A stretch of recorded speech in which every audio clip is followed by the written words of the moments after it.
Hey guys, thanks for stopping by. Uh, Today I just want to talk about planning, and it relates to everyone, but it's geared to uh, our alcoholics out there. Yeah, plan a way of doing things before you do it. I think that's one of the reasons why a lot of us fall because we're not planning. And we learn about planning since we were kids. We were able to understand the concept of if I do this, I'll get this. If I don't do this, I get this. So, what I do for myself is I plan, whether it's my off grid rooster venture that I'm going off grid uh, or daily living. Not to say that by planning it's going to come out the way you want it to do, but have a plan B, plan C, plan D. You could adjust to the situation. If the first plan doesn't work, have another plan in store. And if you're not used to making plans, start with something small. Let it register in your head and it worked out. And then increase it little by little, because what we go back to and what we uh, think of is what we have learned. We've learned so much in our lives. I don't care how old you are. We've learned since childhood.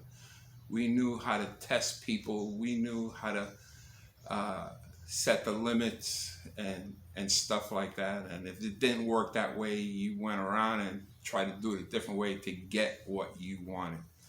So for those that are in recovery and sobriety, you have to think, what is your main goal? Is it to stop drinking? Is it to leave that alcohol out of your life because you don't need it? And if it is, you got to want it as bad as breathing. That means it's got to be at the forefront of your head. That comes first before anything else, before a job, before anything. Because if you don't get in the zone, you're doomed to fail. I say that from personal experience. After having 20 something years, 25, whatever, don't matter, sobriety, didn't realize that it was in the back of my head, the sobriety. Everything else came first. Jobs, relationships, money, all that stuff came first. But once I got the knowledge to understand that without the sobriety, I could not think straight. I would jumble up my head and this comes first before this came first. Well, I'll get a drink so I can get this. No, that alcohol has to come first. You say no. If you go out, and for those of you that are young at the sobriety and the recovery game and the lifestyle, you need to not go out for a while. This is my opinion. Don't go out. You're not strong enough. Don't get in a relationship. You're not strong enough. You're still dealing with the alcoholism mentality. So, and especially they say, I've heard this quite a while, two alcoholics are like two dead batteries. You can't start a car. It might work out for some of you, but again, most of us, it doesn't. Because sooner or later, one's going to give in. I don't know what she might be thinking about. I don't know what somebody else is thinking about, how they're handling their sobriety. So if they are to the point that they're going to give up, you're the closest person. You're going to feel that pain.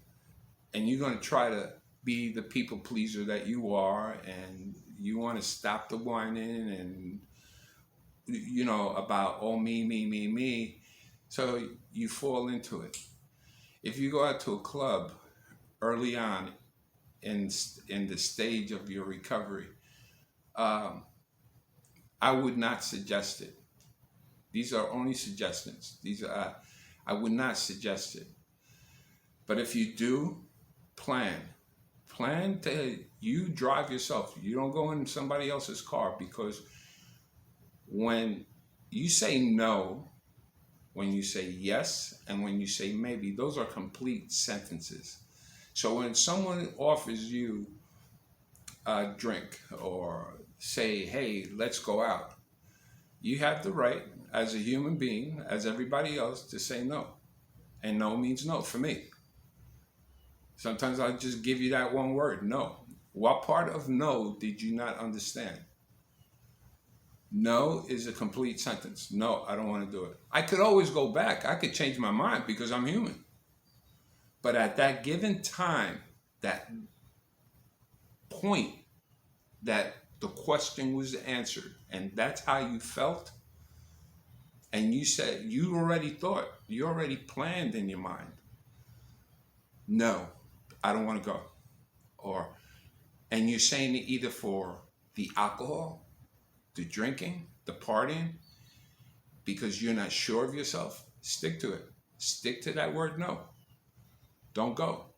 If you do go, get your own ride, use an Uber, use your own car, have support for some that knows what you're going through. And they're there so you can have a good time, and for you to remember what your goal is. This is why it's a very delicate situation. If you go at an early age, you just don't know. You don't know what you're saying. It's not that you're cured, it's that you don't have the knowledge in your mind to take the steps to stay sober. So it's difficult. But once you start doing it, and let me tell you, once I started doing it and I kept doing it, and it was a repetitious type of action for me, it became part of me. So I went to what was comfortable. Oh, it wasn't so bad. I said, no, it wasn't so bad. I made it bigger than what it was going to be. I did have a good time without drinking. That's cool. Just because you don't drink doesn't mean you're not going to have a good time. You make your own good time. You make your happiness. Nobody else can make you happy. Only you. Things can't make you happy. Only you. So you need to reinstate it, relearn it, keep learning it until it becomes part of you. Once it becomes part of you, it's easier. But never forget where you were, because then you relive and you fall. So you got to know, you got to be grateful. This is key. You have to be grateful. And they say the past is the past, the future hasn't come, today is the present. That's why they call it a gift. But the past also teaches you what you already went through, what you were able to be thankful for, to be, don't think about the bad things. That's just think about where you were. Yeah, that was a bad situation. That was a poor decision that got you DUI, got you into jail, whatever it is. But realize that where you're at now, you're not where you once were. So just focus on today.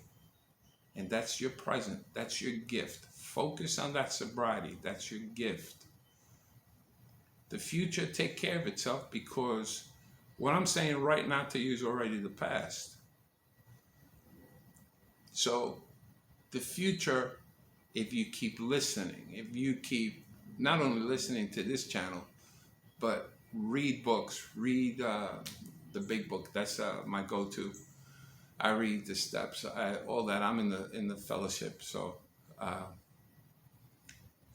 if it weren't for them, if it weren't for all of us helping each other to obtain the same goal, to stay sober, it wouldn't. For me, it would never worked. You could go to doctors help. You could go to therapy to deal with your depression.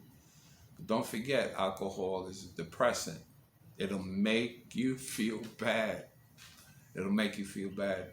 It's bad enough the way life is. That in itself can make me feel bad. But I don't have to add alcohol to it and flare it up. So I pray for everyone out there. You guys stay strong and sober. Don't forget to subscribe, like, comment, and all that good stuff. I appreciate you. Take it one day at a time and plan.